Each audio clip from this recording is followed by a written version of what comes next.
Hello everyone, we are at our fifth lesson and today we're going to speak with you about emphasis and how to emphasize in what different ways we can emphasize the information in our presentation. So amazing, Kate. Great. So yes, emphasis is another tool, a powerful tool that you may use in your presentation to get additional audience's attention, as well as to pinpoint to some things that you want your audience to pay attention to, pay closer attention. So the first thing that you want to keep in mind if you want to emphasize something is you may ask, again, rhetorical questions. So that's another powerful tool, another application for questions, because we've gone through so many things, and here for emphasis, rhetorical questions are useful as well. So you may ask, for example, how can we increase sales next quarter? So here we have the emphasis. So you just ask a question, you don't need the answer to it, but you emphasize that we need the increase. So your audience already knows what you're going to talk about. Your audience knows what to concentrate on. So this is how it works. Yeah, when we are talking about rhetorical questions, they might be different rhetorical questions. If to speak about the presentation in forums or in exhibitions or whatever, there might be the rhetorical questions sounding like to be or not to be. Yeah, why not? That's a good question. Yeah, the second one can be what might be the great opening in the next decade, or it can be the importance of AI in your business. And these are the types of the rhetorical questions which are raising this awareness of what you're going to talk in the nearest future. So the rhetorical questions is very important, powerful tool when we are starting the presentation, or somewhere in between, in the middle, you can use the rhetorical questions to emphasize your speech. You can bring up this block as we were talking with you the previous lesson. So the block start with the rhetorical question, or you can mix it. You can start the visual to emphasize your speech. You can bring some data to emphasize. You can bring the rhetorical questions. And the types of the questions, they are not about answering to these questions. They are about raising awareness of your audience in the future preceding part of the presentation. Yeah. What is the second point? Great. I just want to add to this one. So you've mentioned great things. And when you're asking those questions, you were just providing the examples. And my brain was like, okay, that's interesting. Yes, that works. So that actually psychologically makes your audience, more attentive. So in addition that you provide the information you want to convey to them, you just, activate their brain. So just to be attentive and to listen to what you want to present actually. And yes, so the second part is actually using the intensifiers. So these are the words that make your presentation sound stronger. So you may use such words as crucial, important. You can use also some of the words supporting Ivan's examples, like critically important or vitally important. So these are called the strong adjectives that you can add to your presentation. So these strong adjectives are vitally important to bring into our presentation. Great example of the usage, yes. And again, you want to be very careful, because if your presentation is overwhelmed with those strong words, they become, less strong. So you don't want to underestimate their power. So make sure you use those words at the appropriate time. So that's a very important thing to keep in mind.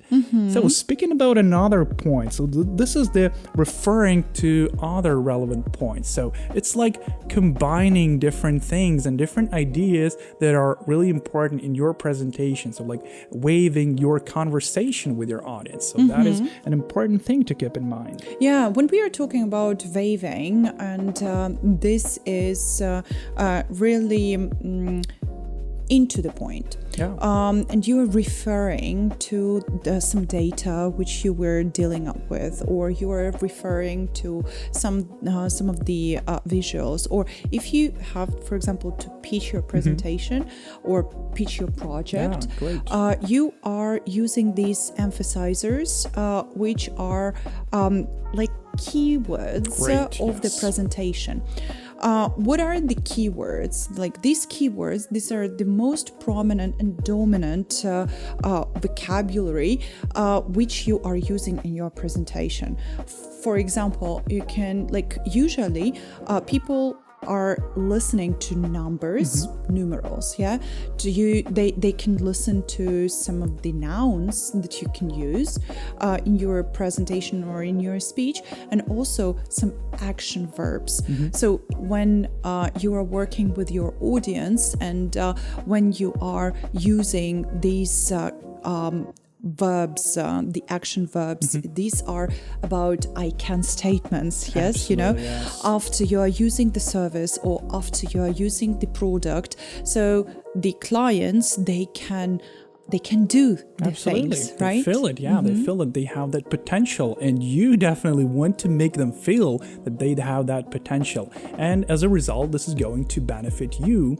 So that's a very good thing to keep in mind. And moving to the next point is using the vocal emphasis. So your voice is a very powerful tool. So you may use your voice, so different variations of your intonation, tone, loudness, even pauses. So that is very important. So if you want to stress something important, just say as it is important.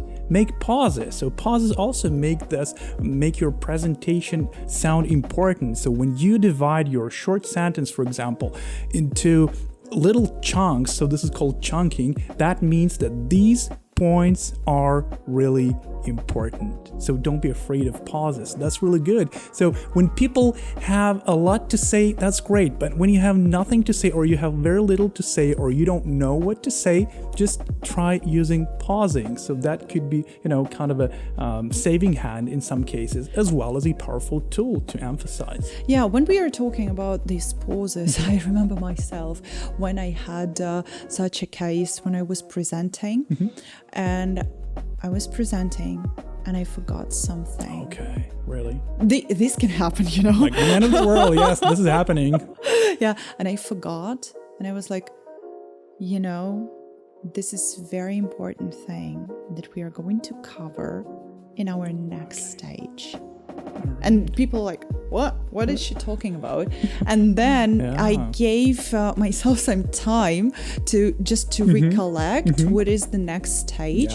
And this sounded really natural. And also when you were speaking about the loudness, I am using this loudness like when I'm sure and when I'm bringing some numbers. For example, during the last 20 years, the increase of sales was changing dramatically. So you are using the high pitch. And then I was moving on to the rhetorical question. And what do you think it will be in the next decade? Oh my God, that sounds really this is the example when you're playing with this loudness, and this is about playing with your voice, especially when you're presenting in front of a lot of different people whom you might not know. And taking into account when you're playing with the voice, it is very important. Do not be afraid of playing and experimenting. Absolutely. And when you're playing with the voice, this is one thing of grasping the attention of your colleagues or the potential target audience. But on the other hand, the eye contact, is very important. When I am having the eye contact, when I'm presenting in the big audience, in front of the big audience, I usually divide my like hall Okay. where I am presenting into 4 parts. All right. And I see like very friendly faces. I'm choosing All these right, friendly yeah. faces. The key faces. Yeah, the key faces, and I'm choosing them, and I'm presenting, and I'm telling to them. And when I see that people do not look at me, this might be embarrassing for me as a presenter. That's why I am like try to avoid these people who are not interested in the presentation. That can bring me confidence and give me more confidence of presenting in front of different other people. What is really, really cool, when you start the presentation with one person, for example, on the left, then you're bringing somebody of the or rhetorical question in the middle, and then you're turning to the right side, and you are looking from time to time to different territories, in your hall, and this is giving the confidence. And you see what I'm doing? I'm using gestures. Absolutely. So what can you say about gestures in the body language? Well, yeah, and in addition to those eye contacts that you've mentioned, so that's really important. So when you have somebody in the audience that you look at, so they can give you that confidence, and in addition, it gives your audience the the sensation that you're looking right at them, so they feel really included into your presentation. So that's a very strong point. And coming back to the movements, to your gestures, so the first thing is actually they want to be natural. So you want to look natural. If you don't naturally use your hands or your posture, your head movements, you have to practice. Again, as you've mentioned previously, practice and deliver the presentation in front of the mirror. So you want to make those gestures your nature, actually. Why do you need that? So you need your gestures, your posture, you need your head movements, you need your voice, actually, to sound professional. So you want your presentation to look professional, and you only look professional when you feel professional. So you have to become like that. Yes. Yeah. So you want to master that skill. That's really when we are talking about gestures, it is very important to be open to the audience. Yeah, absolutely. Like when we are using these type of gestures, it is really cool. But what is very important, do not overuse the gestures, because it can be like Italians, Absolutely, yes. So that could be a good example of a joke, like to make it, So greater. when we are talking about the different aspects and try to emphasize, let's move back and let's enumerate what are they. So number 1, you want to identify your key points. So you want to know what to stress, what words want to sound really, really important. Number 2, you want to vary your tone. So Kate has talked about that very nicely. So you want to use your voice as a tool, as an instrument that has very, very powerful options. Number 3, you want to use pauses. So identify what is important. So that makes it sound more important. So next one, you want to use those pronouns. So you want to say like we, together, us. So those pronouns can give your audience the feeling that you are together, that you are cooperating, that you are the part of the something whole. Again, you want to overuse the emphasis because you do not want to sound like over way too much emotional during your presentation. Number 6, maintain natural eye contact. So again, we talked about that in detail. So again, try to find that strategy that helps you to maintain the best eye contact that provides you the most effective interaction with your audience.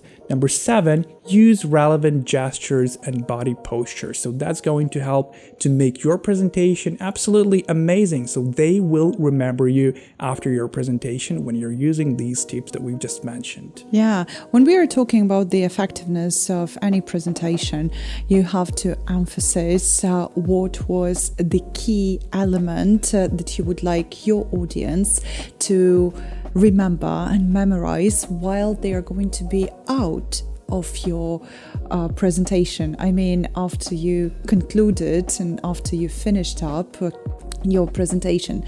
So these were the tips that me and Ivan presented to you during our lesson. So stay tuned and see you in our next lesson. See you next time.